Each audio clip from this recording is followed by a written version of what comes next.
Meanwhile, allegations of sexual misconduct continue to be a major factor in Alabama's Senate race. In an interview with the Today Show, one of Roy Moore's accusers, Lee Korfman, described how a then 32-year-old Moore tried to seduce her when she was 14. He basically laid out some blankets on the floor of his living room and proceeded to seduce me, I guess you would say. And during the course of that, he removed my clothing. He left the room and came back in wearing his white underwear. And he touched me over my clothing, what was left of it. And he tried to get me to touch him as well. And at that point, I pulled back and said that I was not comfortable, and I got dressed, and he took me home.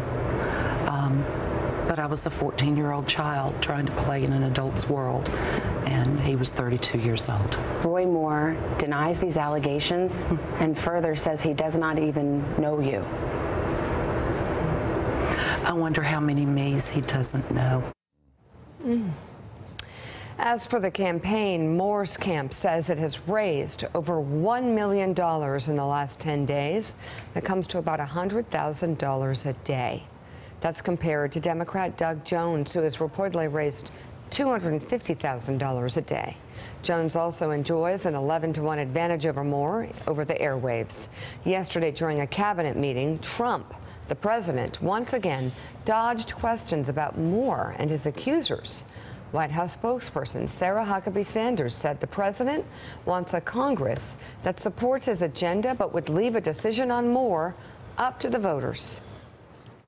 Would you be pleased if Roy Moore wins his Senate race in Alabama? Would the White House be pleased with that outcome?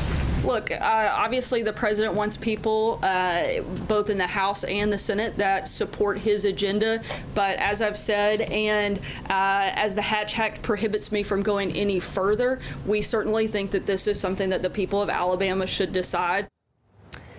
Eugene Robinson, you write on your new column entitled "The Only Way to Defeat Roy Moore" this: can the descent of American political culture into ugly tribalism be halted? Alabama voters will give their answer when they decide whether to send Roy Moore to the U.S. Senate. The fact that most of his supporters thus far are sticking with him means he has convinced many Alabamians that child molestation is a lesser sin than believing in the Constitution's separation of church and state. Moore uses his angry Christianity as a tool of self-aggrandizement. He uses the trust and passion of the Alabamians he defrauds to sully the reputations of women who bravely testify to his allegedly vile and creepy behavior.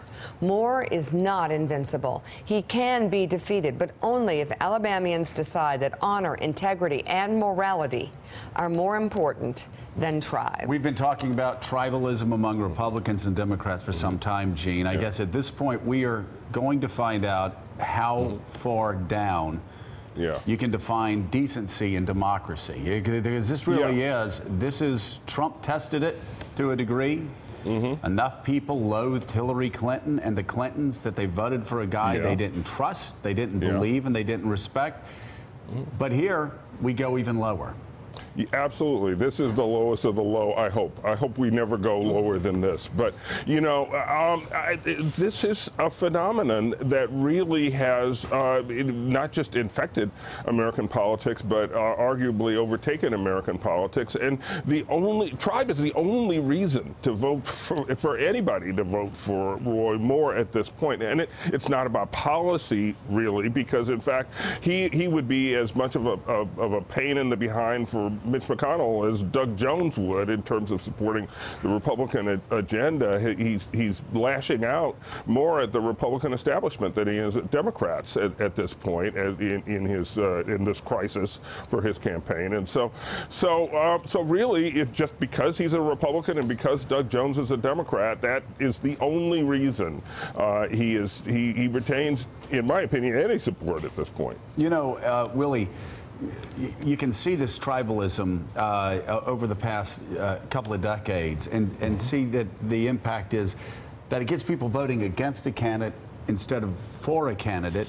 And you see that in these Republican events, whether it's in California where John McCain was booed by a California Republican audience, or in South Florida this past weekend, where the names of George W. Bush, George H.W. Bush, and John McCain once again booed by South Florida Republicans. It's because they're not voting for people. They're just voting against the Clintons or voting against the Obamas. And this is tribalism to the extreme. I mean, this is talking about protecting a guy who's been accused credibly by any number, 9, 10 women, underage women, of sexual contact with him or sexual harassment in some way. So that if you're willing to protect the tribe at the cost of a 14-year-old girl, you need to reevaluate yourself and your tribalism. We had an Alabama pastor who was out yesterday who supports Roy Moore and said something along the lines of, well, I got the quote, he said, they must have had some sweet dreams somewhere down the line talking about these young women and why they'd be making this up about Roy Moore. He says there are some 14-year-olds who could pass for 20. That's a pastor. That's a man of God defending the behavior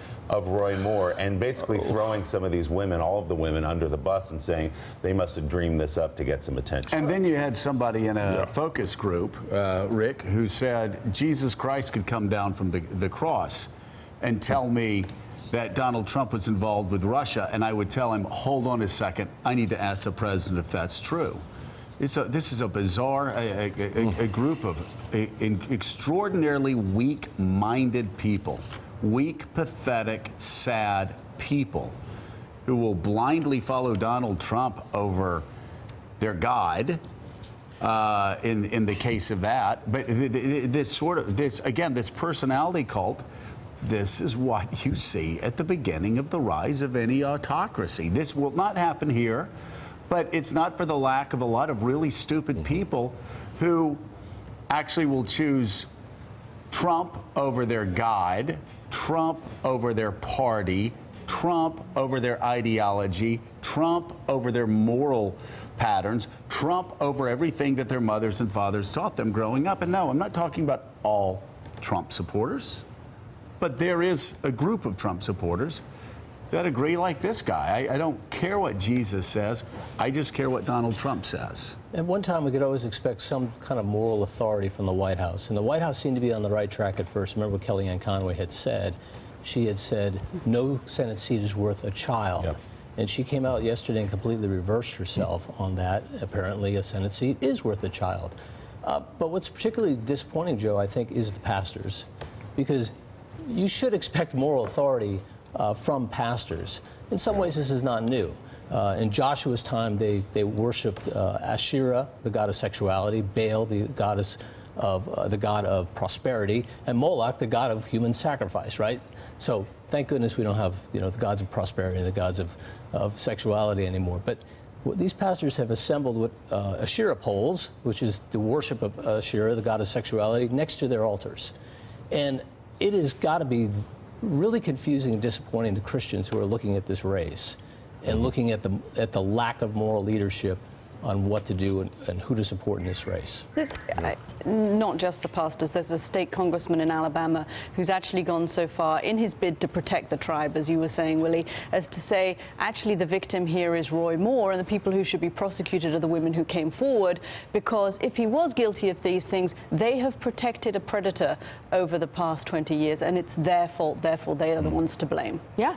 And there's a lot of layers of this that have been happening for decades. We played a soundbite, but I would encourage the pastors and other people who are saying what they're saying about these women to just watch that interview that Lee Korfman did with Savannah yesterday. Just watch and see if you think she's compelling. See if you think she's in it for some other reason than to get the truth out of it about a man who wants to sit in the Senate. But this tribalism, you sound like Republicans in 1999, 2000, and beyond. Just look at the tape of Juanita Broaddrick. And Democrats didn't want to do it. And Republicans don't want to do it now.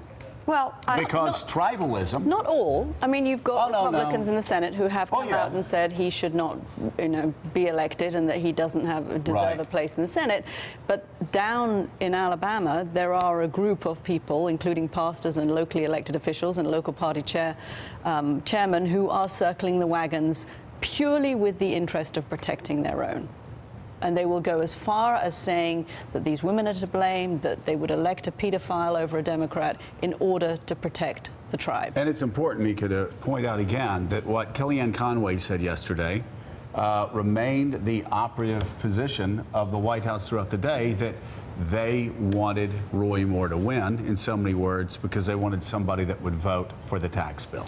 Well, there are so many layers to this, and a few that we're going to try and get at in this block, if not later in the show. Thanks for checking out MSNBC on YouTube, and make sure you subscribe to stay up to date on the day's biggest stories. And you can click on any of the videos around us to watch more from Morning Joe and MSNBC. Thanks so much for watching.